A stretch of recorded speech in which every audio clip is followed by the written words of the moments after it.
কিন্তু শোনো না, বলো। তুমি অকস্মাৎ ঘটা করে শঙ্খধ্বনি বাজিয়ে পুনর্ধ্বনি দিয়ে এই নির্জন কুটিরে বসে তুমি কাহার পুজো করছো? জানো স্বামী, বলো শোনো না।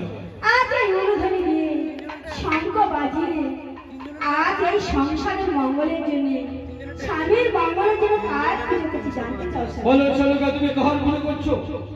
আমি পুজো করছি কারণ নাই স্বামী, আমি পুজো করছি একমাত্র ওই মা মনসার।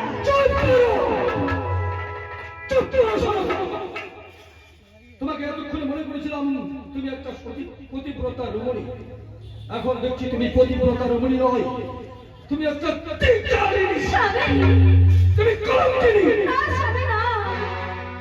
শোনো গা, তুমি তো জানো মনসাকে আমি কিছুতে সহ্য করতে পারি না, মনসাকে আমি দেখতে পারি না, অথচ তুমি নির্জন কুটিরে বসে আমাকে না জানিয়ে এই মনসার পুজো করছো? স্বামী, আর জানো স্বামী, এই সংসারের মঙ্গলের জন্য, তোমার মঙ্গলের জন্য আজ এই নির্জন কুটিরে বসে আজ আমি পুজো করছি ওই মা মনসার। তোমার কোনো কথা শুনতে চাই না। শোনো গা, এই মুহূর্তে তুমি মনসার পুজো বিসর্জন দেবে কিনা? পারবো না আমি। আমি যাই মা মনসার ঘর কখনো জলে বিসর্জন করবো না।